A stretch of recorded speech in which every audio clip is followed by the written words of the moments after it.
What's up, spectators? Welcome back to another episode of Ace Attorney 6. Now, with the holidays finally gone and I'm back home, we should see some normalcy in the schedule, so hopefully there shouldn't be any gaps anytime soon, for the foreseeable future, if everything goes according to plan. Anyways, we're doing the DLC case, and we're speaking with the suspect, the time-traveling bride. What was the suspicion of murder thing? Okay, got it. So you and Larry here were never planning on getting married, right? That's right. We've only had a few brief interactions, so I can't say I know him at all. Oh, Ellie, how can you say that? You and me are bound by fate, I'm telling you. We're meant to be together. Oh, those teeth are scary.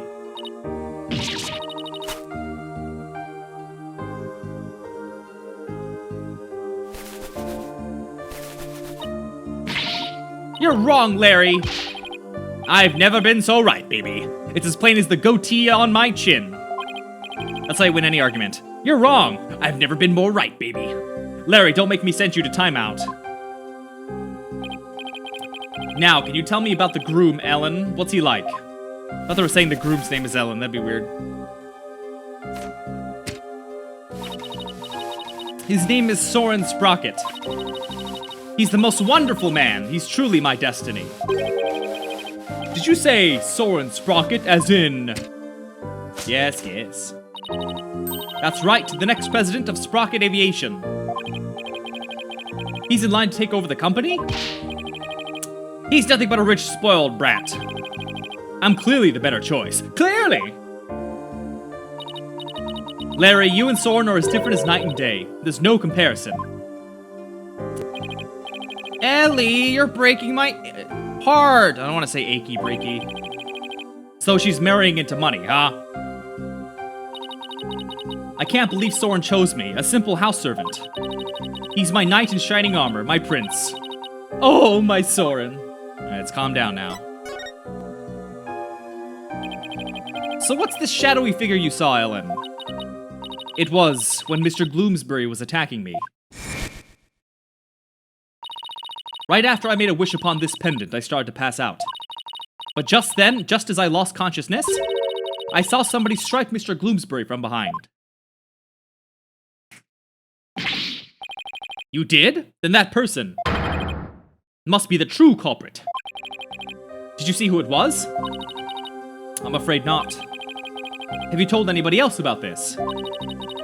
I told some of my in-laws, but nobody took me seriously. They said it was all just a dream.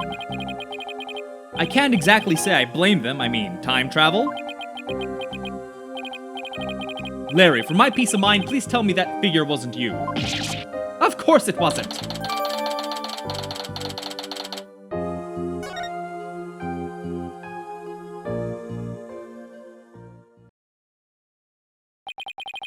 I guess I've asked her all I can for now. Spick and span! Ellen, what are you doing? I want to make everything clean and beautiful when Soren comes. I can't have my future hubby coming into a dirty room now, can I? It has to be spotless, just like this white dress. Spick and span. Let's hope we can wipe away all suspicion from you soon, too. Nick, we'd better get to the crime scene right away. You're coming too? Of course I am. If I solve the crime and reveal the true killer with my super sleuthing skills, Ellie might change her mind about me, you know? You never get the message, do you, Larry? Next stop, the mooring dock in Sprocket Park. Come on, Nick, let's go.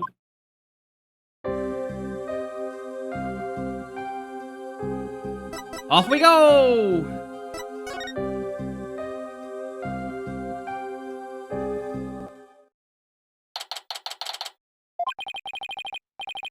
So this is Sprocket Park, but where's the reception hall?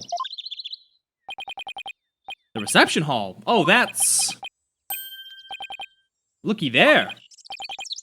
What is it? I just spotted me a cute mamacita. Okay. Don't wait up, Nick. I was like, Mama Kidda, what is that? Yeah. Hold on, where's the reception hall? Sorry, Nick, a man's gotta stop and smell the roses when they appear. I'm an artiste after all. Oh, miss! Yoo-hoo! What a slut. I thought he was going to take me to the crime scene.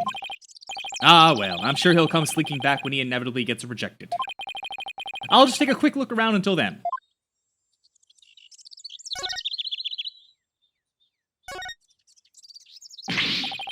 That airship is huge! Didn't mean to say that out loud. I've only ever seen airships like this up in the sky. Exploding. But I gotta say, they're mighty impressive when you can see them up close like this. Yes, I'm sure blimps are still a booming industry. This thing's really banged up. You looking at the sign? They say it got damaged by heavy winds yesterday. A big gust sent that bench flying into it. Well, that's what they're saying anyway. I see. The wind caused that? More like a tornado. The repair guy was saying, don't touch, it's dangerous. I see. Thanks for the heads up. Poor guy, looks like it was a lot of work. Sorry about that. I actually thought you'd be back sooner. Didn't work out, huh? Lay off, man. I wasn't on my game today. So now that you're done, you mind telling me where the reception hall is already? What do you mean? It's right there in front of you.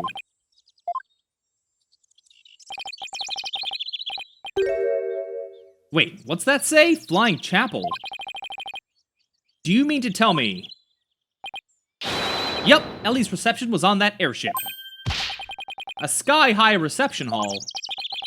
And that's where you'll find the crime scene. Not only does that airship fly through the sky, but the space-time continuum, too. But the happy couple's honeymoon got left far behind when it made the time skip, though. Here, check the airship out for yourself with this pamphlet.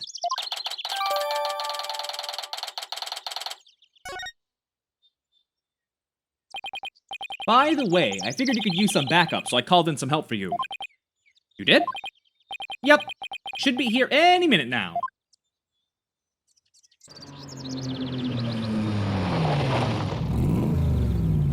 Who has a motorcycle?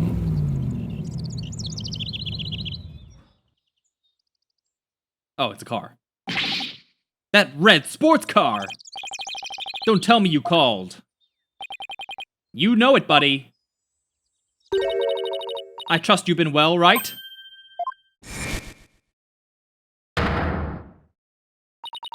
Surprise! Now admit it. That was a pretty good Mr. Edgeworth impression, wasn't it? What are you doing here? Larry called me up. He said something about it finally being time for him to tie the old knot. But that's funny. I'm pretty sure he mentioned something about being here with his bride. Maya, I know this is sudden, but please marry me!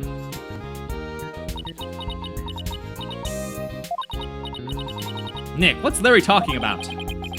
He was dumped by his bride. Well, by his imaginary bride, anyway.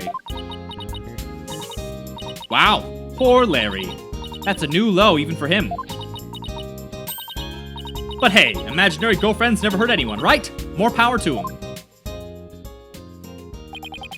This is Maya Fey.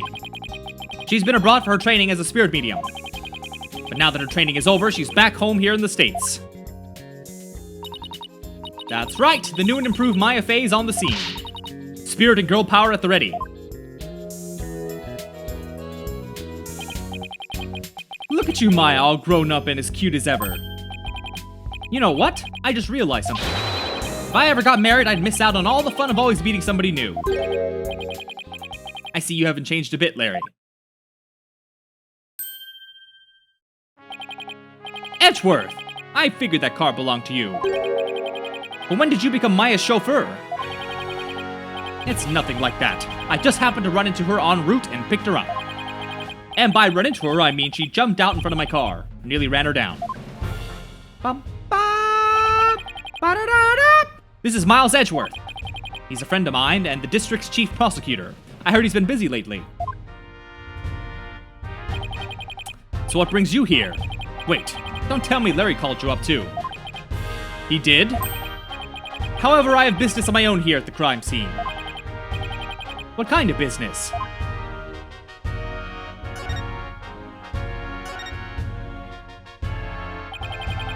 Just so you know, Wright, I'm the lead prosecutor on this case. You? Yes.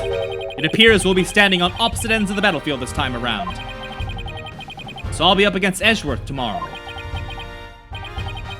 But I don't get it, Edgeworth. What about this case warrants the personal attention of the district's chief prosecutor? It's a bit complicated, to say the least. He's getting paid a ton of money, that's what. In what way? The groom is a member of the Sprockets, a family with immense influence. If his bride were to stand trial in court, it would sully the Sprocket name. So they try to apply some pressure on the prosecutor's office. Pressure to settle it amicably, right? What do you mean, settle it amicably? It means that they're trying to sweep this whole thing under the rug. Sprocket Aviation really has that much clout? Yes. They have especially strong ties in both the political and judicial worlds. To the point where no one dares to oppose them, so they're corrupt as fuck. Don't tell me that includes you. Don't be ridiculous, Wright. It's quite the opposite. The prosecutor's office is filled with cowards, as I found out. Every last one of my subordinates was loath to prosecute a Sprocket. So that's why you decide to take on the case yourself.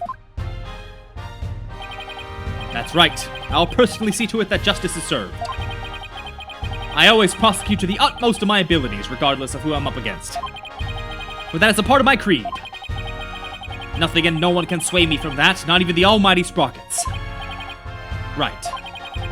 If they think they can use their influence to bend the truth, they have a nudge or ting coming. You know, I almost feel sorry for them. They were only trying to protect their interests. But all they got instead was you. Edgy, come on, man. How could you prosecute my poor sweet Ellie? What kind of heartless jerk are you? I just realized, Edgeworth just parked in the middle of the grass and sidewalk? It's messed up, man. Hope that thing gets towed. I'm simply doing my job. And I'm warning you, right. I won't hold back. Not for you or anyone else. Thanks for the warning, your righteousness.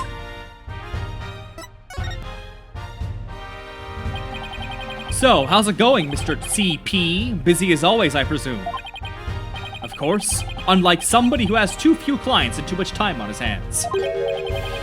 Guess that explains why your brow's more furrowed than the last time I saw you. Maybe you should learn to relax a little, Edgeworth. Nice try, right? But as always, I have no intention of showing anyone any mercy. Including you. As inflexible as ever, I see. Besides, I think I've mellowed out a bit with age. So if anything, those furrows should have smoothed out a little as well. Honestly, Edgeworth, are you really that blind to yourself? Excuse me? He's really self-conscious about those lines, isn't he? Edgeworth, about this incident. Don't forget, Wright, I'm the prosecutor for this case. Need I remind you that I'm not in the habit of sharing information with my adversaries? I guess we are adversaries for now. And you, Larry.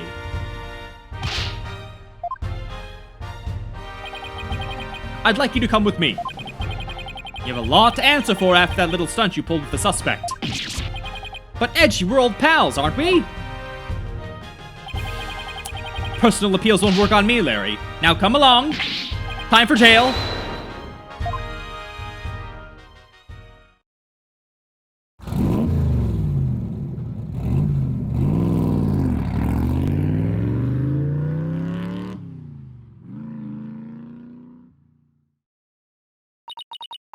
Is it just me, or is Mr. Edgeworth as relentless as ever? I guess some things never change. So much for mellowing out. Well, Nick, we better hop to it too. Hop to what? Investigating the crime scene, of course. What else? It's been a long time since you and I teamed up like this. This is gonna be fun. Fun. It has been a long time, though. Since we were last together like this. Alright, to the crime scene then. Yeah! And away we go.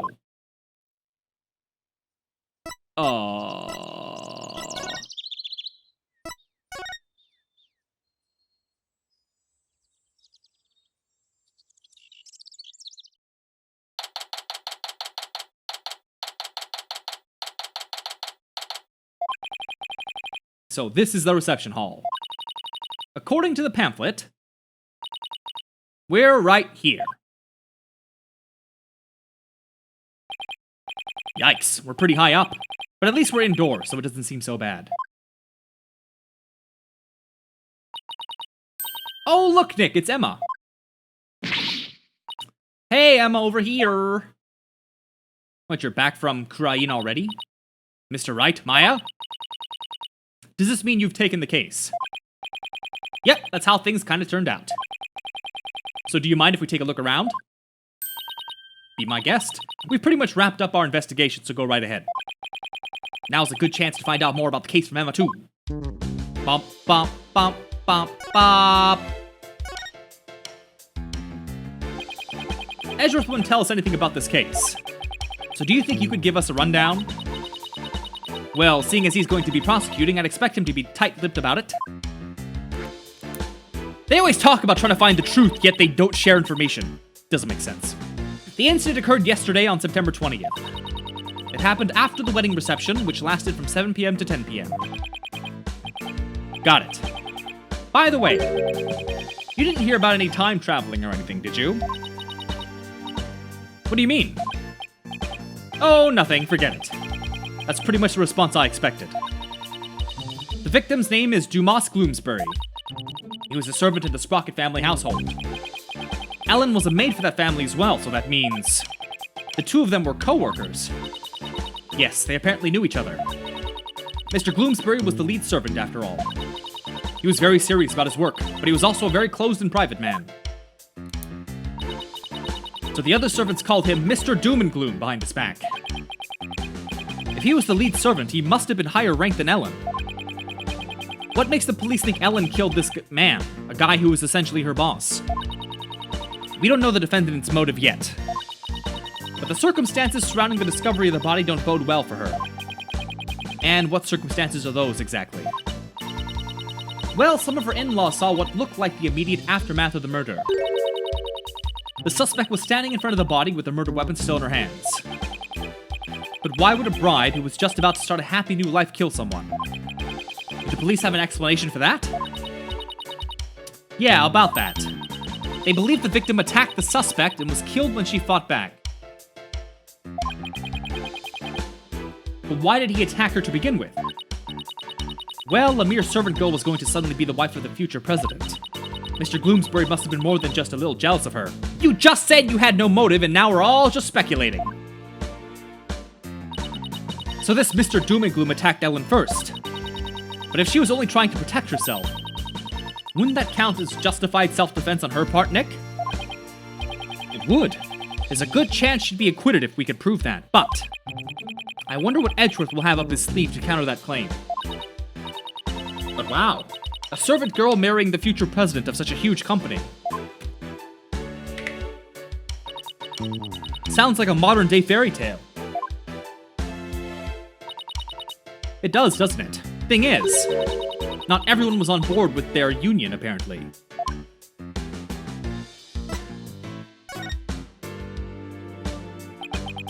So what was the murder weapon, Emma? This clock with a secret mechanism built into it. It was on display here in the reception hall. The suspect was holding it when the murder was discovered. So the victim was clubbed to death with this, huh? But that's funny. There's no blood on it as far as I can tell. Maybe it was wiped off in an attempt to tamper with the evidence. But there was definitely a luminol reaction. And it matches up with the shape of the injury, so it's gotta be the murder weapon.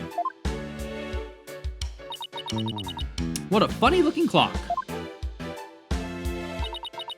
They call it the timekeeper. The idea is that it's a time machine. Every time the couple sees it, it'll bring them back to the memory of their wedding day.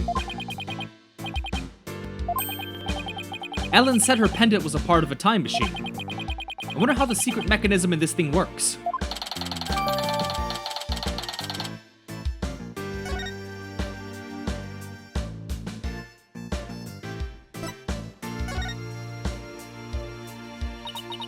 The suspect never had any family or relatives to depend on. So she was working as a live-in maid for the Sprocket family to support herself. So, a maid with no family or fortune was set to marry the president's son. I guess it's not surprising that they ruffled a feather or two. Yes, apparently the groom's parents and all of his other relatives were strongly opposed. But that didn't stop the young couple from deciding to go ahead with their wedding. Love flourishes in the face of adversity. Is that how it works? Yep! If you ever have any questions about love, just ask me. I'm a qualified expert. I spent all of my spare time in Korean watching soap operas on TV. I'm not sure that's enough to make you a qualified anything, Maya. Boop, boop, boop, boop, boop, boop. And by the way, I heard the suspect faced her fair share of harassment too. And from the sound of it, it got pretty ugly for her. So even though this incident could cause a huge scandal for the company, it might be a boon for those who oppose their marriage to begin with. After all, with Ellen's arrest and everything, the marriage is most definitely off now. Let's take a look around. What do we got here?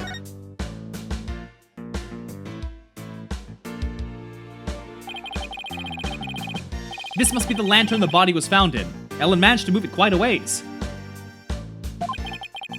It looks like a cow, but it's pretty badly broken. It's a ram or a goat.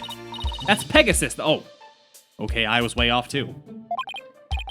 No way, it's definitely a cow. It's got horns and everything. Yes, because cows have horns. But look, it has wings. Cows don't have wings. So it's Pegasus, I tell you. Oh, I know. That pamphlet should tell us. Let's see. Apparently, it's called a Pegamoo. I did not see that coming. Yet somehow the name really captures the essence of what this creature is, you know? That's strange. This Pegamoo's definitely a male Pegabull, right? Yeah, I'd say so. What with the horns and all. Okay, well. That Pegamoo over there is also a Pegabull. But take a look at the pamphlet.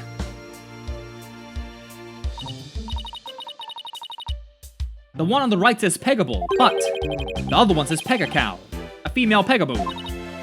Right. The pamphlet goes on to say how they have Pegamoos for the happy couple.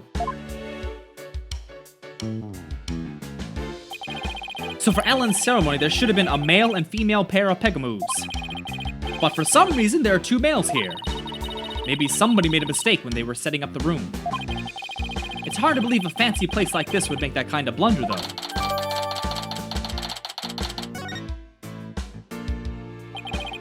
In any case, we better check this thing out. Did this come from the lantern? It's covered in blood. Maybe it got on there when the killer was putting the body in the lantern. Can you imagine going to open a door and finding the knob covered with blood? That'd be bloody awful, to say the least. So this is where the body was found. And the first person to find it was Ellen. Emma, what can you tell me about the condition of the body when it was found? Let's see. The victim was apparently hit on the back of the head. Here's a photo of the scene as we found it.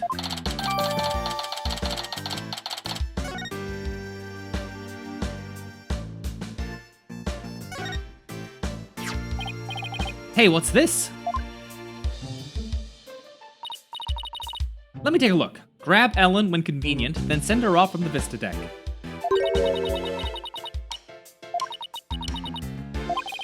It looks like a note outlining the murder plot. Whoever wrote it has better handwriting than me, but it looks like they wrote it in a rush. And why do you say that? Because the writing's only smudged starting from the middle of each line. That happens when a right-handed person with a slight hook writes in a hurry. I do it sometimes myself when I'm not paying attention to where my hand is on the page. Guess I'll take your word on that, Miss Bad Handwriting Expert. Even I don't smudge my handwriting this badly. Alright, let's get back to the note. That note was apparently written by the victim. But why would he feel the need to write instructions to himself like this? Are you sure the victim wrote it? I sometimes write a note to myself before I go shopping. Potatoes, carrots, onions, flour. Maya, are you craving curry rice or something? So, Emma, where's this Vista deck the note mentions? It's that heliport you see right outside the window over there. So he'd planned on pushing Ellen off from there. What a monster.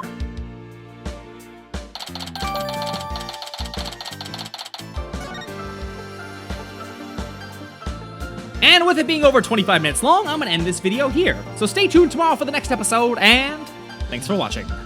Bye-bye!